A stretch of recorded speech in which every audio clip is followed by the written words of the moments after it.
Welcome to Revenge Report. Don't forget to hit that like button and subscribe for more. Let's dive in. They say betrayal comes with warning signs, but sometimes it arrives all at once, like a gavel hitting wood. My name is Olivia Winter. I'm 43 years old and I live in Blackridge, a sleepy coastal town most people forget exists, until they need a disaster cleaned up. I'm a forensic architect. I specialize in failure, collapsed bridges, burned-out schools, historic roofs torn apart by wind and time. I figure out why things fall apart, which is why sitting in that courtroom, watching my own brother try to destroy my life, felt especially cruel. Your Honor, Nathaniel said, standing beside his team of lawyers, we intend to prove that Ms. Winter falsified her credentials and misrepresented her qualifications to gain control of our late father's legacy project. The courtroom erupted into gasps. Cameras clicked. My mother, seated behind him in a bone-colored shawl, reached for his arm and squeezed. Support, pride, something colder. Beside her, my youngest brother Elliot flinched and stared hard at the floor. I didn't move. I didn't even blink. I stood up quietly, stepped forward, and handed a sealed manila envelope to the bailiff. For the court, I said calmly. The judge opened it, adjusted his glasses, and read the first page. His eyebrows lifted, then furrowed. Then he looked up. This is not just a credentialing dispute, he said, voice low. Bailiff, secure the courtroom. No one enters or exits without clearance. The room went from chaos to confusion. Excuse me, Nathaniel asked, visibly shaken. Your Honor, what's... You will remain seated, the judge snapped. Two security officers emerged from the side doors, not local court bailiffs. Badges marked National Ethics Commission. Gasps again. But this time, no one laughed. My mother turned pale, looking from the men in suits to the judge. Elliot finally looked up. His eyes met mine for the first time that day. He didn't smile, but I saw something shift in him. Recognition, maybe regret. Nathaniel's lawyers whispered frantically. He stood frozen, hands clenched behind his back. I said nothing. I didn't need to. The folder I submitted did all the talking. Inside were original documents, certifications, international commendations, records they thought had been buried. More importantly, it contained financial audits, flagged communications, and redlined contracts, evidence that told a much bigger story than a sibling squabble. I turned and walked back to my seat. The courtroom was silent now, every face stunned, every eye on me, and for the first time in months, I felt something close to control return to my hands. They had accused me of faking my life, but now the truth was out, and it was their turn to explain. Coming back to Blackridge felt like stepping into a house where someone had rearranged all the furniture in the dark. Everything looked familiar, but nothing felt the same. I returned 5 months after my father died. The morning I arrived, the sea was flat and dull like aluminum. I parked in front of the old winter house, a 3-story Victorian perched on the cliff edge like it had something to prove. Salt had weathered the paint, ivy strangled the trellis, and 2 shutters hung like broken elbows, but the bones were strong. My father used to say that. It's not about how a place looks. It's about what it can carry. He left me the house. My brother Nathaniel got the firm, Winter & Winter Urban Design. And Elliot, the youngest, got an academic trust, which he accepted like a man being handed a leash. The estate was split equally in theory. But legacy, that was a different beast. I hadn't seen my father in nearly 3 years when I got the call. He was gone, sudden heart failure, no warning, no final words. Just a lawyer reading a will in a cold office in Charleston. I thought you weren't coming back, Nathaniel said when I walked into the firm the next day. He wore a navy suit that probably cost more than my truck. I wasn't planning to, I said, setting a file on the front desk. But the town's train station won't restore itself. That stopped him. The Blackridge Station project was supposed to be our family's legacy. My father had drawn the original designs for its revitalization before the town went bankrupt and left it to rot. He wanted it brought back, not just structurally, but ethically, sustainably. He left it to all 3 of us. But Nathaniel didn't see it as a family collaboration. He saw it as a brand opportunity. It's a complicated project, he said, walking beside me down the corridor. I'll need your reports, of course, and proof of licensure. Some of your paperwork is scattered. I stopped walking. Are you implying I don't have the right credentials? He smiled the way you smile before driving a knife between someone's ribs. Of course not, just dotting I's. You know how investors are. Back then, I didn't think much of it. Just Nathaniel being Nathaniel, passive-aggressive and obsessed with appearances. Then, 3 weeks later, I received a legal envelope in the mail. Heavy, thick. My name typed neatly across the front. Inside, a petition to freeze the estate assets tied to the station. Attached affidavits signed by Nathaniel and, shockingly, our mother, Celeste Winter. In it, they accused me of professional misrepresentation, fraud. They claimed I had used forged licenses to sway the will's distribution and claim undue control of the property. I sat on the floor of the Winter house, the legal documents spread out in front of me like a crime scene. The windows rattled with ocean wind. My tea had gone cold. The final page was signed with her name, Celeste Winter. The same woman who used to correct my posture at the dinner table. Who once said, "We don't get messy, Olivia. We make messes look intentional." I couldn't believe it. No warning, no phone call. Just a premeditated attempt to erase my career and revoke my place in the family legacy. I didn't cry. I didn't throw anything. I went upstairs, pulled out every box of credentials, international contracts, and field reports from 2 decades of work, and started to build a defense. I wasn't going to beg for inclusion. I wasn't going to explain who I was. They wanted to pretend I didn't exist. But I'd survived earthquakes, hurricanes, war zones. I knew how to restore what others thought was beyond saving. And I was done playing the exile. I was 13 when I realized my family didn't talk about love. We talked about leverage. Dinner in the Winter house wasn't about food. It was a debrief. My father at the head of the table with his notepad. My mother halfway through a glass of white wine, correcting grammar. Nathaniel rehearsing charm like it was a monologue. And Elliot, barely out of kindergarten, sitting silent, already learning how to disappear. "Tell us something useful," my mother would say if I brought up anything that didn't involve awards or measurable output. A good grade, expected. A blue ribbon, acceptable. But emotions, off topic. It's no surprise I stopped eating with them the day I turned 17. Back then, I wasn't rebellious. I was just tired. Tired of being the problem child because I didn't want to design glass-walled condos or host public ribbon cuttings. I wanted to understand how things broke. Why foundations cracked. Why buildings collapsed. Why people, families, did the same. I got into college early, left a week after my birthday with a backpack and 2 scholarships. My father stood in the foyer the morning I left. "You think this makes you independent?" he asked, arms folded. "You think failure is noble?" "No," I said, meeting his eyes. "But I think truth is." He didn't hug me, didn't offer a blessing, just nodded once like he was signing off a report. And I left. I studied architecture with a focus on structural forensics, because I didn't want to build monuments. I wanted to ask questions no one wanted to answer. Why did this fall? Why didn't anyone stop it? Could it have been prevented? The irony wasn't lost on me. I was dissecting failed buildings while living with the ache of my own fractured house back home. Nathaniel took a different path. He was groomed for succession from the moment he could hold a pen. My father praised him endlessly for his posture, his handshake, his ability to sell a future. At 16, he wore ties to Sunday dinner. At 24, he was giving TED Talks about urban renewal. His face was in magazines, his name on billboards. He never made space for me. Not when we were kids. Not when I sent back blueprints for the train station restoration. Not even after our father died. "Your work is niche," he once told me on a call. "Post-disaster stuff. It's not exactly elegant." Elliot, meanwhile, took the path of least resistance. Academia, research grants, lecture halls full of silence and slideshows. He was quiet, soft-spoken, smart in a way that made you lean in. But he never intervened in anything, not when our mother called me directionless, not when Nathaniel dismissed my proposals, not even when the lawsuit arrived. The Winter house was always more of a stage than a home. And growing up, you learn to perform or be forgotten. I wasn't trying to prove them wrong when I left. I just wanted to be somewhere I didn't have to apologize for wanting something different.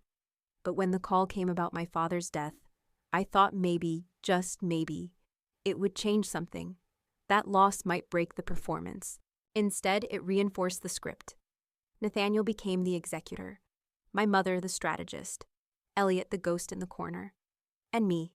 I was the wild card, the embarrassment in work boots, the woman who didn't play nice. But my father had once said to me, the only time he ever sounded like he meant it, some things need rebuilding before they can be saved. I had believed him, until I found out even the foundation had been tampered with. The weeks leading up to the trial were strangely quiet on the surface. I spent my mornings at the old desk in the Winter House, the same one my father used when he sketched out master plans and zoning appeals. Except now it was covered in blueprints, ink-smeared notes, and coffee rings from long nights spent cross-referencing documents. I built my case the same way I approached every failed structure. Start with the origin, trace the cracks, catalog the lies. I knew what I was up against. Nathaniel wasn't just polished, he was rehearsed. Our mother had taught him well. Speak in bullet points, she used to say. The truth is only real if it's symmetrical. I had no interest in symmetry. I wanted the raw edges, the evidence no one could reshape. So I pulled every credential, degrees, international certifications, photos of fieldwork in Haiti, New Orleans, southern Turkey. I compiled published articles, engineering journals, interviews from when I helped evaluate a collapsed stadium in São Paulo. Every receipt, every signature, every timestamp.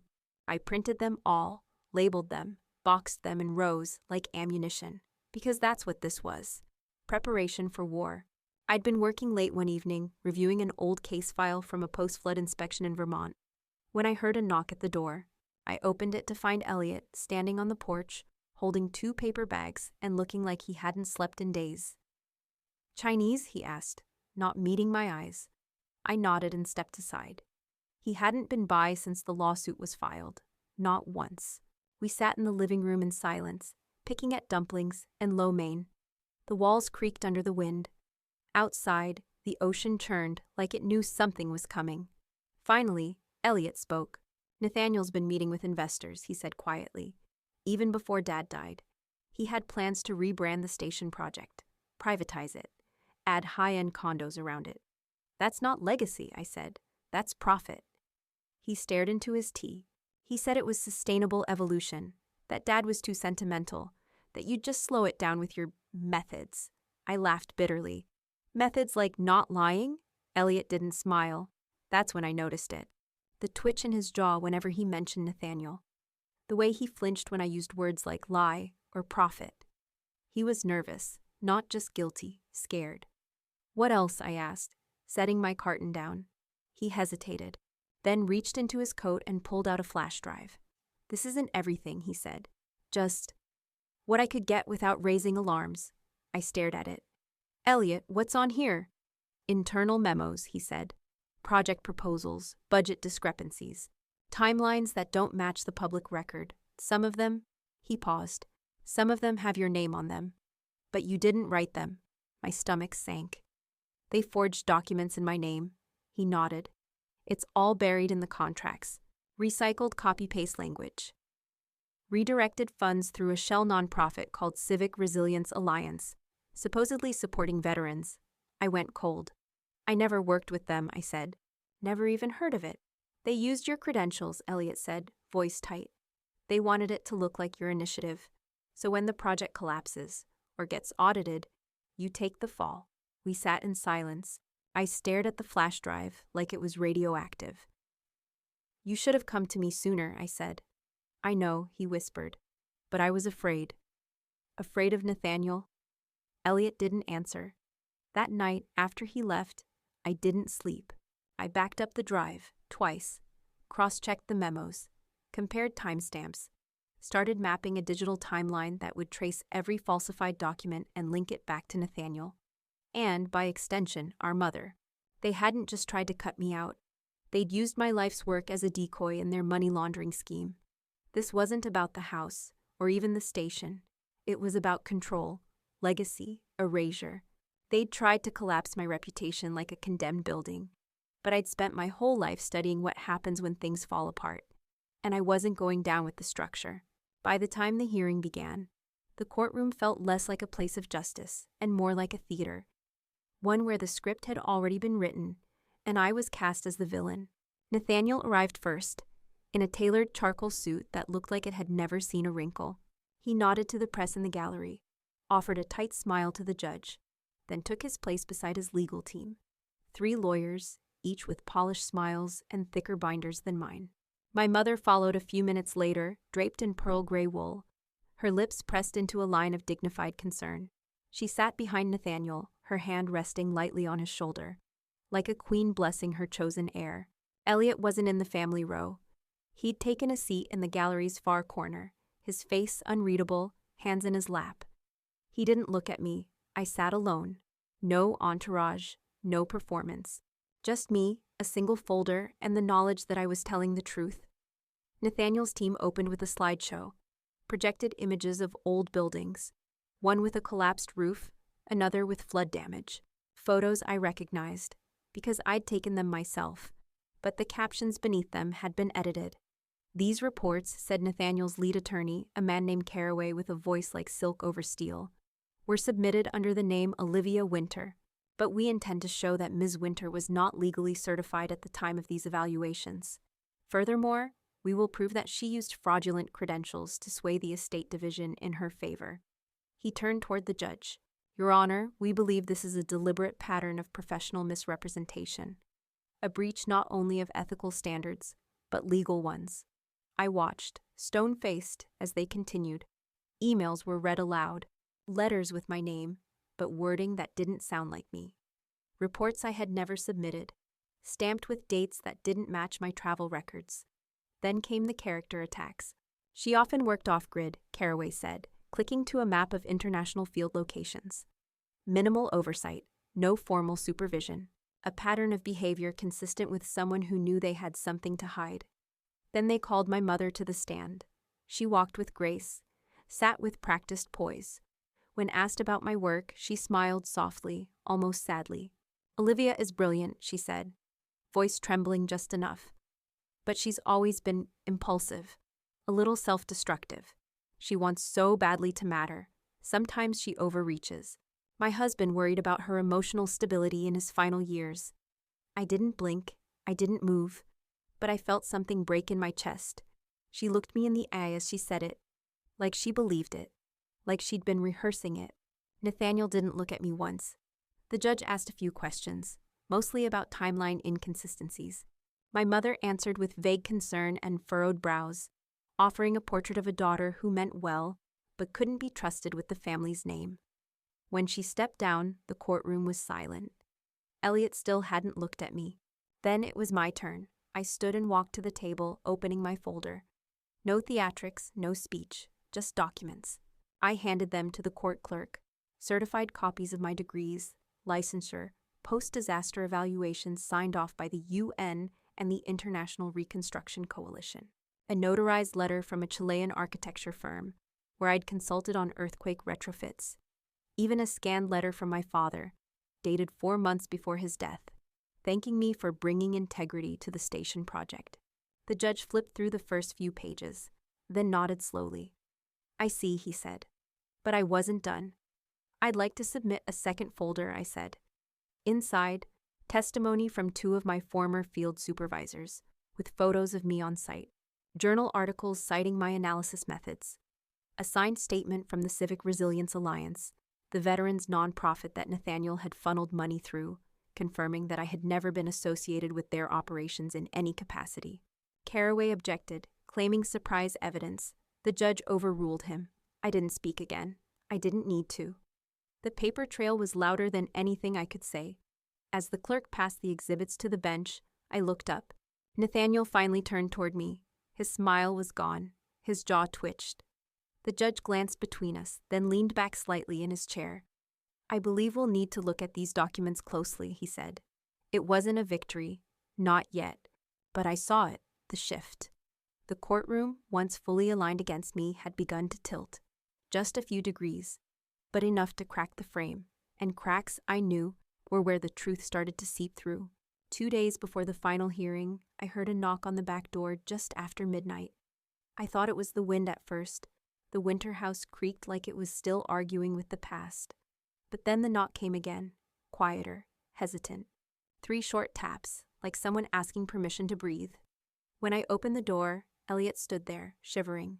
No coat, no umbrella. Just a canvas messenger bag slung over his shoulder and that same look in his eyes he used to have when we were kids. And something had gone horribly wrong, but he didn't have the words for it. "Can I come in?" he asked. I stepped aside. He stood in the foyer, dripping rain onto the hardwood. His hair was plastered to his forehead. He looked pale, even in the warm light of the hallway lamp. "I'm sorry," he said. "I should have come sooner." I didn't say anything, just led him to the kitchen, set a towel on the table, poured him a cup of the tea I'd been drinking, black, bitter, lukewarm. He pulled a small flash drive from his bag and set it on the table between us. "It's all here," he said quietly. "Everything." I stared at it, not touching it. "What's on it?" He looked up, finally meeting my eyes. And when he spoke, the words came out in a rush. "They used your name to push through project funds from the Civic Resilience Alliance, funds that were earmarked for veteran housing programs. But they never built anything. They rerouted it through Winter and Winter and 2 shell LLCs Nathaniel set up after Dad died. He backdated architectural proposals, used forged assessments under your name, and filed fraudulent invoices with inflated labor costs. Mom signed off on all of it. She said it was just reallocating legacy resources.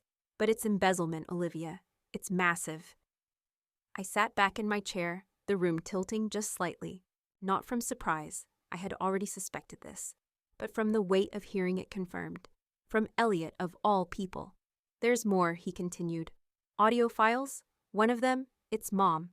She's talking about the optics of having you discredited early so no one would look too closely at the budget reports. There's a memo. Nathaniel writes that if they can force you to settle, the firm can pivot toward private sector developments without external scrutiny." I swallowed hard. My hands were steady, but my chest burned. "And you've been sitting on this," I said. He nodded, ashamed. "Since before the hearing, I kept hoping it wouldn't go that far, that maybe they'd back off, that this would be settled privately." "You were protecting them," I said. "No," he said softly. "I was hiding." Silence settled between us. The rain against the windows was steady now, familiar. "I didn't know how to tell you," he added.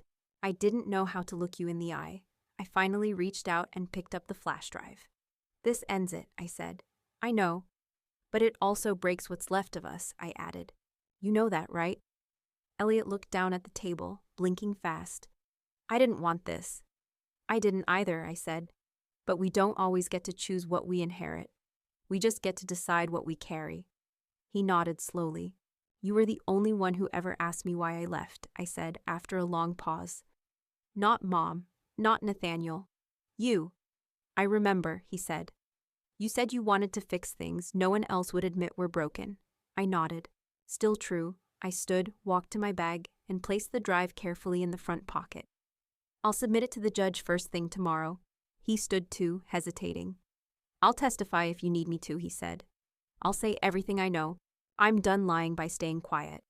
For the first time in years, I saw him clearly, not the passive younger brother hiding in academic corners, but someone finally choosing the hard thing. "Thank you," I said. He reached for the door, but paused. "I thought I'd lost you," he said quietly. "You didn't," I said. "You just finally found yourself." He left into the rain without looking back, and I stood in the doorway, the flash drive warm in my pocket, knowing that in less than 48 hours, the truth would finally stand in full daylight. And so would I. The final day of the hearing began the way most storms do, quiet and deceptively calm. I wore black slacks, a gray blouse, and no makeup. I wasn't dressing to impress. I was dressing to be believed. Nathaniel entered the courtroom flanked by his attorneys, composed and poised, like nothing could touch him. He whispered something to Caraway and smiled faintly, confident as ever. But I saw it, the stiffness in his jaw, the dart of his eyes toward the judge's bench. He was holding his breath. He knew something had changed. The judge entered and called the session to order. "We'll resume with the plaintiff's closing arguments," he said. Caraway stood and launched into a performance. There's no other word for it. He spoke of integrity, of legacy, of Nathaniel's visionary stewardship of the family's design firm. He questioned my motives, my convenient timing, and the uncorroborated claims I had submitted. It's a narrative crafted to discredit my client, he said smoothly. A classic case of resentment masquerading as righteousness. I watched without flinching. Then it was my turn, but I didn't stand. My attorney, Michelle Vargas, rose instead. Your Honor, she said, the defense would like to submit supplemental evidence, specifically forensic reports confirming document forgery, wire transfers tied to embezzled nonprofit funds, and digital communications between the plaintiffs, implicating them in a coordinated effort to defraud both government redevelopment grants and a family member. She walked to the judge's bench with 3 folders and a flash drive. Caraway objected, claimed it was too late for new evidence. The judge overruled him. As the documents were handed out, I sat still, watching the gallery. Reporters scribbled. My mother, sitting 2 rows behind Nathaniel, clutched her purse like it might float her out of the room. Then Michelle called her next witness. Elliot Winter. The courtroom rustled. Elliot stood from the back row, walked slowly to the front, and took the oath. His voice was quiet but steady. Mr. Winter, Michelle began, you've reviewed the materials on this flash drive. I have, he said. And can you confirm where they came from? Winter and Winter's internal servers, he said. I accessed them using my clearance as a consultant. The files weren't protected, just hidden. Can you describe what you found? Elliot took a breath. There were payment logs, showing funds meant for civic projects being funneled into private accounts. Some of those transactions were tagged with Olivia's credentials, but the language and formatting didn't match her reports. I cross-referenced the metadata. The files were edited by Nathaniel. Winter. Gasps rippled through the gallery. And your mother? Michelle asked gently. She approved several wire transfers with memo lines that cited public-private synergy funds, which don't exist in any federal redevelopment program. She also signed off on a memo suggesting Olivia be removed from decision-making due to optics risk. Michelle nodded. Why are you sharing this now? Elliot turned to the judge. Because I watched my sister get dragged through the mud for telling the truth. And I stayed quiet. Because I was scared. And I thought, if I kept my head down, maybe no one would notice. He paused, then looked directly at me. But I noticed. And I was wrong to stay silent. Caraway stood abruptly. Your Honor, the witness is speculating. Overruled, the judge said, holding up a hand. Then Michelle submitted the audio files. One clip played aloud for the court. It was our mother's voice, crisp and cold. She's a liability, she said. She's never played the game. We can't have her dragging the family name into another disaster zone. Cut her out quietly. The room went still. My mother didn't react. She stared ahead like she hadn't just been unmasked by her own voice. Then it happened. Nathaniel stood, loudly, abruptly. Your Honor, this is a coordinated smear campaign, he snapped. My brother has been manipulated. He doesn't understand what he's... Mr. Winter, the judge said, raising a brow. Sit down. Nathaniel ignored him. She's always been a ghost, he shouted, turning toward me. A shadow who flits from wreckage to wreckage and calls it work. She's never built anything, nothing that lasts. His voice cracked, and for the first time, I saw the truth. This wasn't about inheritance. It never had been. It was about control. About the one thing he couldn't architect, me. Enough, the judge said, banging the gavel once. Nathaniel stood there, breathing hard. His lawyers tugged at his sleeve, but he didn't move. Silence fell over the room like a curtain. Elliot looked down. My mother closed her eyes, and I sat still, hands folded, as the glass finally shattered around them. Everything they built on reputation, lies, and inheritance cracked wide open in full daylight. And the only person left standing on solid ground was me. The judgment didn't take long. The judge returned to the bench after a brief recess, his expression unreadable. The courtroom buzzed with low murmurs, press in the gallery, attorneys flipping through notes, Nathaniel sitting rigidly with his arms crossed like a child caught in a lie, but too proud to admit it. My mother sat beside him, her shawl perfectly folded, her mouth a pale line of defeat. The judge cleared his throat. After reviewing the evidence and the testimony submitted today, he began. This court finds the claims against Olivia Winter to be unsubstantiated and without merit. There was a pause. My chest didn't rise. Not yet.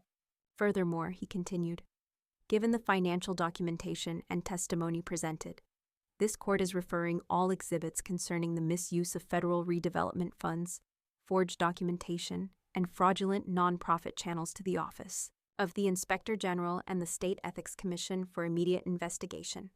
Gasps echoed from the gallery. One of Nathaniel's lawyers dropped a pen. My attorney turned to me, her expression tight with satisfaction. I didn't smile. The judge looked up, meeting my eyes. You are, by both legal and ethical measure, the rightful inheritor of the Black Ridge Station property and all associated assets. This court recognizes your professional standing and dismisses all motions of injunction. You are free to proceed with the project as outlined. He banged the gavel once. It was done. I didn't cry. I didn't raise my hands in victory. I just let my shoulders drop. Let my fingers unclench. Let the weight of the past few months slowly slip from my spine like wet concrete, finally drying into something that could carry itself. Elliot met my eyes from across the room. He nodded once, unsure but present. I nodded back. As I stood to gather my papers, Nathaniel didn't move. He stared forward, frozen, his jaw clenched like he could still hold the outcome together if he just refused to breathe. His carefully crafted image, leader, visionary, heir, was fractured now, publicly, legally, and irreversibly. My mother leaned toward him, whispering something. He didn't respond. She stood after a moment, her hand still on his shoulder, and looked toward me. I expected contempt. But what I saw was something worse. Emptiness. She wasn't angry, she was hollow. She'd bet on the son who played to crowds and calculated applause. And now, faced with the fallout, she had nothing to say. No apology, no accusation, just silence. The courtroom began to clear. Reporters rushed to confirm quotes. Bailiffs ushered people out with clipped instructions. My attorney leaned in close. They'll be under investigation within the week, she said. That veteran nonprofit was their mistake.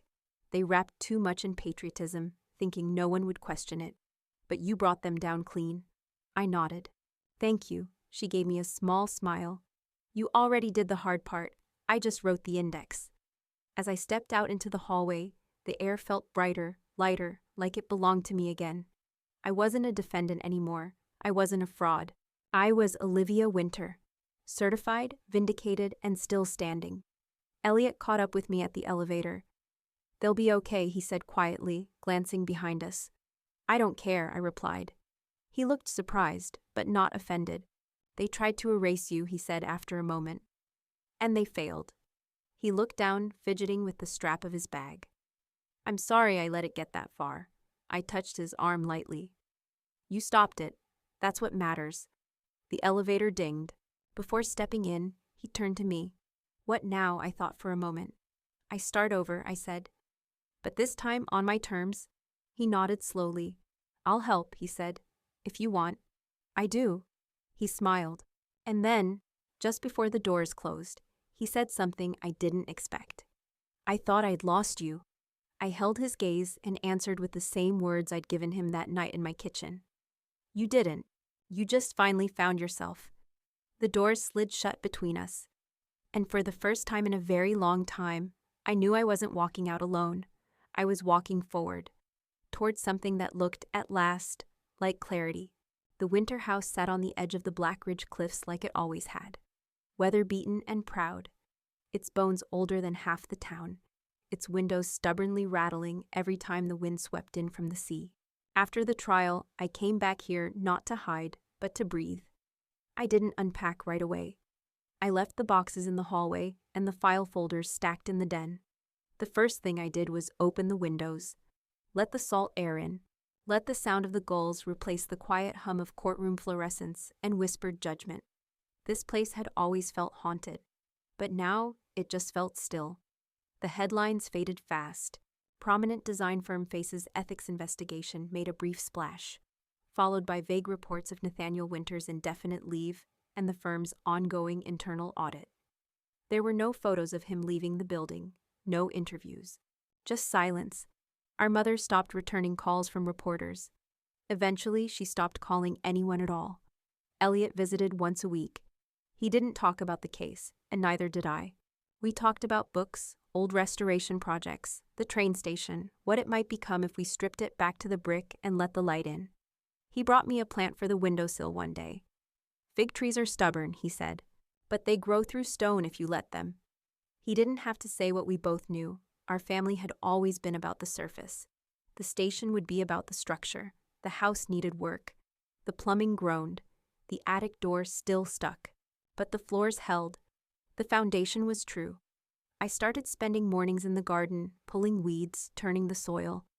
I found old glass bottles buried beneath the rose beds, remnants of my father's long-abandoned landscaping dreams. Funny how he always planned things, but never stayed long enough to finish them. I didn't mind. The unfinished parts made it mine. Elliot helped fix the gutters one Saturday. We didn't say much, just passed tools, climbed ladders, and let the wind fill in the blanks. Later, as we sat on the porch drinking coffee, he asked, "Do you think they ever really saw us?" I didn't answer right away. "No," I said. "But we saw each other. That counts for something," he nodded. "I think that's what scared them." "They built a legacy on appearance," I said. "We inherited the ruins." He smiled faintly. "Better to rebuild than to pretend nothing's broken." That night, I started writing again. Not a memoir, no one needed another scandal narrative, but essays, observations, reflections on structure, failure, and truth, on how buildings and people collapse the same way, slowly, then all at once. I sent the first draft to a small journal. They published it without edits. People started reaching out. Young architects, students, field workers who'd followed my name but never known my story. They didn't ask about the trial. They asked about the work, about how to do it better. The garden grew under my hands. Slow, stubborn. Just like the fig tree on the windowsill, I didn't rush it. Some days, I still found myself replaying that courtroom. That moment Nathaniel shouted, "She's never built anything," but then I'd look around, at the house, at the blueprints for the station, at the quiet peace that now lived inside my ribs. I had built something that didn't need permission to exist. And finally, I didn't need to prove that to anyone but myself. Time passed, not in dramatic leaps or sweeping changes, just quietly, day by day, like a tide coming in so slowly you don't notice the shoreline shifting until your feet are already wet. The headlines disappeared. The articles were archived. The investigations moved behind closed doors. Nathaniel resigned from Winter and Winter quietly. No public apology. Just a press release with soft words like realignment and personal growth. Our mother stayed silent. I didn't hear from her again. Not a letter, not a call, not even a forwarded holiday card. Maybe she thought I'd won. Maybe she just didn't know what to say to a daughter she couldn't control. Either way, I didn't chase it. I didn't need her silence to make sense anymore. Instead, I planted roses. I repaired the front porch with my own hands, fixed the railing, painted the shutters. Not because I needed the house to look better, but because it deserved to be cared for. I didn't renovate it into something new. I restored what had always been there, the same way I had done with broken buildings all over the world. The difference now? This one was mine. I was invited to speak at an ethics panel in Boston, an event for female architects navigating institutional sabotage and professional burnout. I read the email twice, smiled, and deleted it. I wasn't interested in being a symbol. I'd spent too long surviving other people's definitions of success. Instead, I started mentoring students. Quietly, one at a time. I didn't post about it. I didn't make a program. I just answered emails, reviewed portfolios, had coffee with young women who said things like, "I didn't know people like you existed." I told them the truth. People like me exist all over. We just don't always get invited to the table. Some days, Elliot would stop by with groceries or a new book. We'd sit on the back steps watching the sea, talking about everything except the past. He'd started writing too. Quiet, academic pieces on design ethics and environmental history. I offered edits. He offered clumsy garden advice.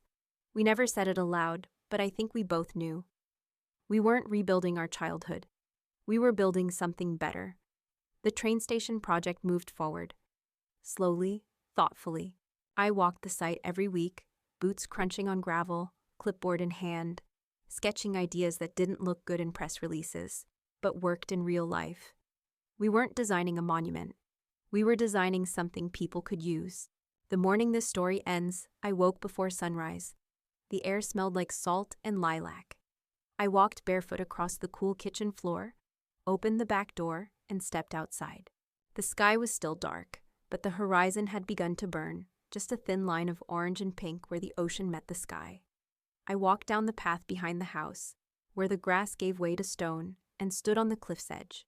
The wind tugged at my sleeves, the waves crashed below, and for the first time, I let myself say it out loud.